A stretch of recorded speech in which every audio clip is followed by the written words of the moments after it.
Crème pof. Colin est un parfait crétin. Me battre au basketball ne fait pas de lui le gars le plus cool du monde que je sache.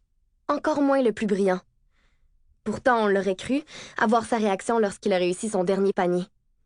Je le revois encore sauter comme un chien fou autour de moi. Non, je suis pas mauvaise perdante. Sauf qu'il exagère toujours, Colin. Comme la fois où il a gagné un jeu Xbox en répondant à un concours à la radio. Il s'énervait tellement que son père s'est tanné et l'a puni. J'ai été obligée de retourner chez moi et on n'a même pas pu l'essayer, ce fameux jeu.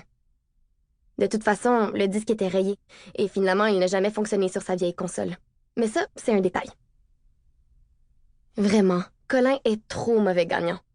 Il faut toujours qu'il essaie d'en mettre plein la vue, qu'il se vante sans se soucier de celui qui vient de perdre. Moi, en l'occurrence. Par exemple, quand il ramasse toutes mes maisons au Monopoly, il crie tellement fort que je dois lui dire de baisser le ton pour que mes frères ne se plaignent pas à mon père du bruit qu'on fait. Colin prétend qu'en réalité, je n'accepte pas de perdre et ça passe encore sur mon dos. Mais c'est tout à fait faux, comme je le disais tout à l'heure. Cependant, si c'est lui qui perd, alors là, on ne peut rien dire, car monsieur se met en colère. Il lui est même arrivé de se choquer au point de faire un trou dans un mur en lançant son ballon.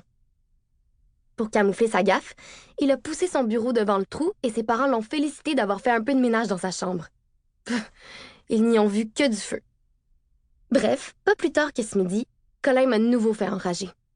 Si seulement j'avais pu marquer ce fichu dernier point, il aurait été moins fier. Peu importe.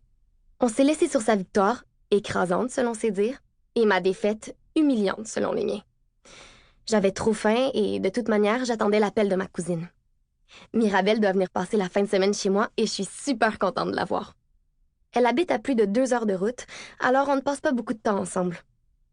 On se parle un peu sur Skype, sauf que j'haïs ça, Skype, parce que c'est toujours dans ces moments-là que je constate que je ne suis pas télégénique.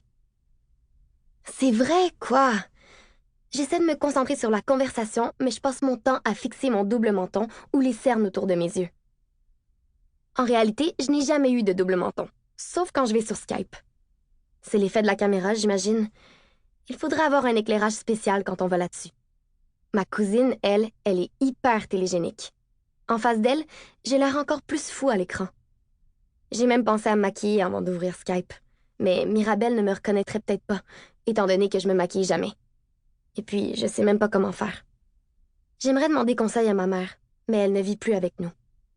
Elle a déménagé à New York il y a 2 ans, après avoir obtenu un emploi dans une grande firme d'avocats.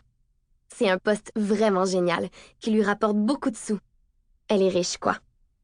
Par contre, elle est si loin de mes frères et moi que j'aimerais 1000 fois mieux qu'elle soit pauvre et près de nous. Mon père et elle ont une relation un peu bizarre. Je ne sais pas trop s'ils sont séparés ou non. Quand elle revient à la maison, ils font comme si tout allait bien. Mais quand elle repart là-bas, ils peuvent passer des mois sans se voir. Bon, je m'éparpille, car ce que je voulais dire, c'est surtout que ma cousine Mirabelle doit venir passer une semaine complète chez moi. On va faire des tas de trucs que font les filles quand elles sont ensemble. Ce qui est plutôt loin de mes habitudes, étant donné que je passe mon temps avec mes grands frères, Sébastien, Frédéric et Anthony, qui ont respectivement 15, 17 et 19 ans. Mon père, qui n'organise jamais de soirée réservée aux filles, puisque je serai la seule à y participer, et Colin, mon ami et presque voisin, dont la maison est au bout de la rue. Donc, que des garçons. C'est vrai que je me sens plus à l'aise avec les gars en général, et qu'ils forment la majorité de mes amis. Mais ça me fait du bien de jaser un peu avec Mirabelle, car on peut parler de trucs de filles comme le maquillage, les cheveux et la mode.